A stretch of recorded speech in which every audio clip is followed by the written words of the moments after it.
প্ৰথমতে আপোনালোক ইয়ালৈ অহাৰ কাৰণে ধন্যবাদ জ্ঞাপন কৰিছোঁ। আৰু শেহতীয়াকৈ দেখিছে 6 তাৰিখৰ পৰা এগৰাকী যুৱতীয়ে মোৰ বিৰুদ্ধে বিভিন্ন অভিযোগ আনিছে। মই প্ৰথমতে এই অভিযোগখিনি অনাৰ পাছত সামাজিক মাধ্যমত ছাত্ৰ সন্থাৰ সাধাৰণ সম্পাদক হিচাপে সামাজিক মাধ্যমত মানুহে যিখিনি কথা কৈছে বা সামাজিকভাৱে মোৰ যিখিনি ক্ষতি হৈছে সেইখিনি ক্ষতিক লৈ মই আচলতে যথেষ্ট চিন্তিত হৈছোঁ। আৰু এইটো সময়ত মই এটা কথা কৈছোঁ যে মই মানসিকভাৱে ভাগি পৰিছোঁ, কাৰণ ছাত্ৰ সন্থাৰ সাধাৰণ সম্পাদক হোৱাৰ পিছতো মই এগৰাকী মানুহ, মোৰ আৱেগ আছে। মোৰ ঘৰত আচলতে অভিভাৱক হিচাপে কেৱল মোৰ মা আছে। মোৰ মা মানসিকভাৱে ভাগি পৰিছে, মই মাক লৈ চিন্তিত। একে সময়তে যিগৰাকী যুৱতীয়ে তেখেতে ভৰ্তি হৈ আছে GMCত, সেই যুৱতীগৰাকীৰ স্বাস্থ্যক লৈ মই চিন্তিত হৈ আছোঁ।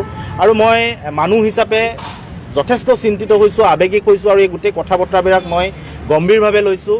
আৰু আপোনালোকক স্পষ্টকৈ কওঁ, কাৰণ মই প্ৰতিটো মুহূৰ্ততে সামাজিক ক্ষেত্ৰত হওক, ব্যক্তিগত ক্ষেত্ৰত হওক, মই সদায় যিবিলাক কথা কওঁ সদায় স্পষ্টকৈ ক'বলৈ চেষ্টা কৰোঁ। আৰু আজিও মই যিখিনি কথা ক'ম আপোনালোকক স্পষ্টকৈ ক'ম।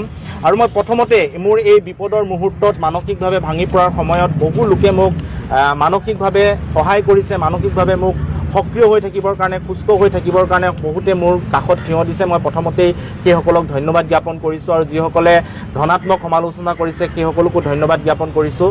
আৰু প্ৰথম কথাটো হৈছে যে যিগৰাকী যুৱতীয়ে মোৰ বিৰুদ্ধে অভিযোগ উত্থাপন কৰিছে সেই যুৱতীগৰাকীৰ সৈতে প্ৰেমৰ সম্পৰ্ক থকাটো মই এক অকপতে স্বীকাৰ কৰোঁ, যে এই যুৱতীগৰাকীৰ সৈতে মোৰ প্ৰেমৰ সম্পৰ্ক আছিল। আৰু মই ভাবোঁ প্ৰেমৰ সম্পৰ্ক থকাটো কোনো অপৰাধ নহয়।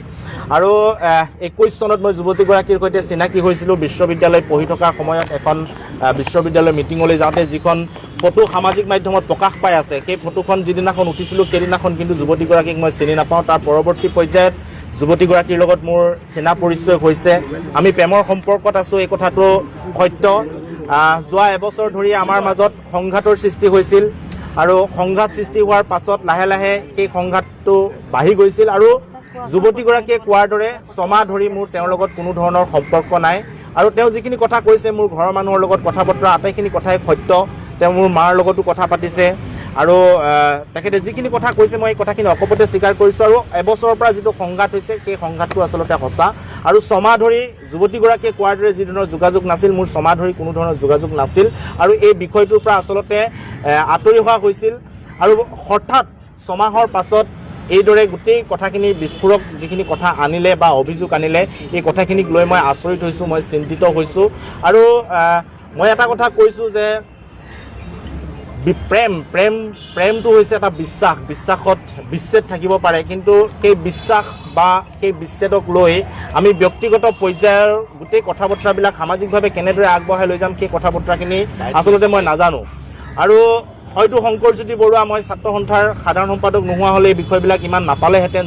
যিহেতু মোৰ গাত সামাজিক দায়বদ্ধতা আছে, তাৰ কাৰণে গোটেই বিষয়বিলাক ৰাইজে সক্ৰিয় হৈছে, গতিকে মই সেই বিষয়ত বেয়া পোৱা নাই। কিন্তু এটা কথা মই আপোনালোকক কৈছোঁ যে যেতিয়াই যুৱতীগৰাকীয়ে এইবোৰ অভিযোগ আনিছে, অভিযোগ অনাৰ পিছত তেখেতে এজাহাৰ দাখিল কৰিছে। আৰু সেই এজাহাৰৰ কপি মই যেতিয়া ফেচবুক বা আন মাধ্যমত পাইছোঁ, মই লগে লগে ন্যায়ালয়ৰ কাষ চাপিছোঁ। আৰু তেওঁ এজাহাৰত যিবোৰ কথা উত্থাপন কৰিছে সেই কথাবোৰৰ সন্দৰ্ভত মই যুক্তি সহকাৰে ন্যায়ালয়ত মোৰ কথাবিলাক কৈছোঁ। আৰু 6 তাৰিখে যুৱতীগৰাকীয়ে এজাহাৰ দিছিল। আৰু মই 7 তাৰিখৰ দিনাখনে মোক কোৰ্টে অগ্ৰিম জামিন দিছে, শনিবাৰ দিনাখনে মোক জামিন দিছে। এইটো জামিনৰ কপি, ইয়াত গোটেইখিনি কথা লিখা আছে। লগে লগে মোক অগ্ৰিম জামিন দিছে। আৰু তাই যিখিনি অভিযোগ উত্থাপন কৰিছে মোৰ ওপৰত, সেই অভিযোগখিনিৰ ভিত্তিতে মই জামিন লাভ কৰিছোঁ। আৰু 7 তাৰিখে জামিন পোৱাৰ পিছতো মই কিন্তু থানাত গৈ জামিনৰ কাগজখন যোৱাকালি দিছোঁ, কালি গৈ মই জমা কৰিছোঁ।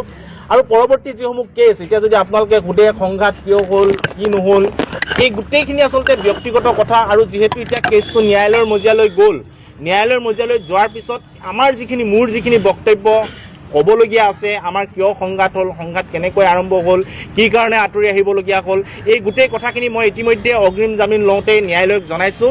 আৰু ইয়াৰ পিছৰ পৰ্যায়ত 21 তাৰিখটো পৰৱৰ্তী তাৰিখ হিচাপে নিৰ্ধাৰণ কৰিছে। গতিকে তাৰ পৰৱৰ্তী পৰ্যায়তো মোৰ যিখিনি ক'বলগীয়া সেই ক'বলগীয়াখিনি মই নিশ্চিতভাৱে মই ন্যায়ালয়ৰ মজিয়াত ক'ম। আৰু আশা ৰাখিছোঁ এই মুহূৰ্তত সকলোৱে আমাক সহায় সহযোগ কৰিব। বিপদ আহিছে, এই বিপদক মূৰ পাতি লৈছোঁ। আৰু মই কোনো কাৰণতে এই কথা বতৰাবিলাক অস্বীকাৰ কৰা নাই। আৰু কিন্তু যিখিনি কথা বতৰা কৈছে কৈছে যে প্ৰতাৰণা কৰা আন কৰা যিখিনি অভিযোগ আনিছে সেইসমূহ কিন্তু অভিযোগ সেই অভিযোগসমূহ এতিয়ালৈকে প্ৰমাণিত হোৱা নাই প্ৰমাণ কৰিব আদালতত মোৰ যিখিনি ক'বলগীয়া মই সেইখিনি আদালতত দিম আৰু মই এটা কথা জানো যে যুৱতীগৰাকীৰ লগত মোৰ প্ৰেম আছিল সেই কথাটো মই অকপতে স্বীকাৰ কৰিছোঁ আৰু সেই প্ৰেম যেতিয়া আছিল তেতিয়া আমাৰ মাজত যি মধুৰ সম্পৰ্ক আছিল সেই সম্পৰ্কক মই আজিও শ্ৰদ্ধা কৰোঁ আৰু সেইকাৰণে কি কাৰণে সংঘাত হ'ল সেই কথাখিনি মই ৰাজহুৱাকৈ ক'ব বিচৰা নাই ৰাজহুৱাকৈ কৈ মই কাৰো আচলতে কোনো ধৰণৰ ব্যক্তিগত আক্ৰমণ কৰিব বিচৰা নাই আৰু কোনোবাই যদি মোক ৰাজহুৱাকৈ বিভিন্ন সামাজিক মাধ্যমত যুৱতীগৰাকীয়ে যদি ৰাজহুৱাকৈ মোক আচলতে বিচলিত কৰি বা বিভিন্ন ফটো আন বিষয়সমূহ ৰাজহুৱাকৈ তেখেতে প্ৰকাশ কৰি যদি তেখেতৰ মানসিক ভাৰসাম্য মানসিক পৰিস্থিতি ভাল নহয় বুলি কৈছে আৰু এই ধৰণৰ কাম কৰিলে যদি মানসিক পৰিস্থিতি ভাল হয় তেতিয়াহ'লে মোৰ তাত আপত্তি